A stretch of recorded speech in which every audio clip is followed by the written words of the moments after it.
Shaka tries to reach Pythagoras following the explosion he heard, but he receives no response.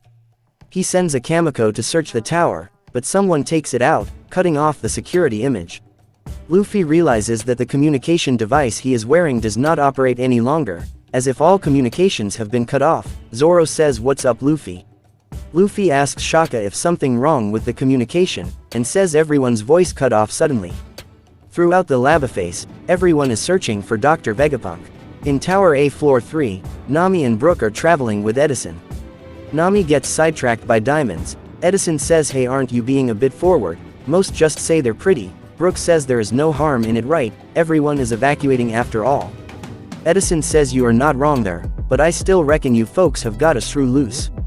Nami with a bag of jewelry replies to Edison and says, "Phew, this is heavy, should we all get back?" Edison angrily says, "We are supposed to be looking for the Stella." Nami disappointedly says, "Fine, I'll just leave them for now, but we better come back for them." Edison says, "You know those diamonds are man-made. They are meant to be for industrial purposes only." Nami says, "What? You can make diamonds?" Edison replies and says, "What's with that look on your face?" Nami says, "The future really is a place for dreams." Edison says, "Enough already. Stella, where are you?" On floor 2, Chopper and Robin are with Atlas, who reveals that her face is a mask and she can replace whatever part of her gets damaged. Robin then notices something which Atlas reveals is an artificial organ, which amazes Chopper, though Robin notes she thought Vegapunk had gotten chopped up, much to Atlas' discomfort. In the command room, 4th building A, Luffy asks Shaka what's going on, but Shaka is not paying attention, and says, "Edison, do you read me?" Luffy tells Shaka that I could hear everyone fine a second ago. "I swear I didn't break it or knock it, or anything else." Shaka says it's not that and tells Luffy to look at the monitor.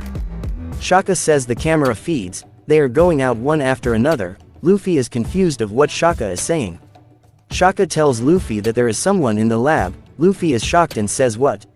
In the B Tower, Sanji and Jinbei have gone with Stussy, with Sanji swooning over her and asking if she would call him a dog, while she flirtatiously reminds him to find Vegapunk. Jinbei acknowledges how huge the part of the lab they are in is as Stussy reveals that they are on the weapons manufacturing floor, so they can't be setting off any shockwaves. As for the last group, which consists of Usopp, Frankie, Lilith, and York, the four head to Tower C. Usopp says, "A bubble gun." Lilith replies and says, "That's right, it makes strongest bubbles that can bounce anything back." Usopp asks what kind of an attack just bounces off. Frankie yells for Vegapunk's name. The group end up finding Pythagoras' body, albeit with his head missing. Thankfully, Pythagoras turned out to be fine, as he had detached his head from his body before he sustained damage. He starts freaking out over what happened. Lilith says, "What happened? Some kind of an accident?" "No, this looks like an attack." Pythagoras replies and says, "It was the darndest. It'll sound impossible, but I know my eyes were not playing a trick on me. I'm forced to wonder if we made a grave miscalculation." Lilith tells him to spit it out already. York walks over to S. Snake. She tells her to wait outside since Edison ordered her to stand down, but instead, S. Snake petrifies York. A confused Lilith tries to get her to stop, but S. Snake ignores and fires a laser at the four. It destroys the bridge they were on and they all fall, though they land safely. Lilith tries to reach Shaka but fails to do so, and when Frankie suggests they fight back, Lilith tells him it is impossible to beat a Seraphim. Back in Tower A, Zoro says, "Luffy, gimme a hand." Luffy replies and says, "What's up, Zoro?" Luffy and Shaka meet up with Zoro as they see that S-Bear and S-Hawk have breached the room. Shaka tells the Seraphim to stop and asks who ordered them to move. Zoro says, "Good, you can stop them, right? They were gunning for CP0, and says letting them die in cuffs would leave a bad taste in my mouth." 2 Seraphim open fire. Thankfully, they evade their attacks while also saving the unconscious Lucci and Kaku, who were in the Seraphim's sights.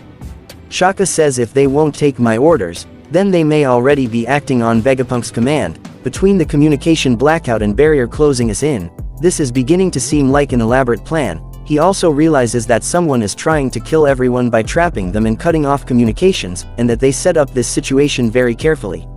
Lucci and Kaku then wake up. Lucci says they are trying to kill us. Kaku says, "Those no good Seraphim scamps." Kaku says, "Hey Straw Hat and Roronoa, how about we let bygones be bygones?" For now, Lucci tells Luffy and Zoro that they could form a temporary alliance. The two of them would be more useful out of these cuffs, but Zoro and Luffy look disgusted after what Lucci said. What do you think of this chapter? Leave your answers in the comments section below.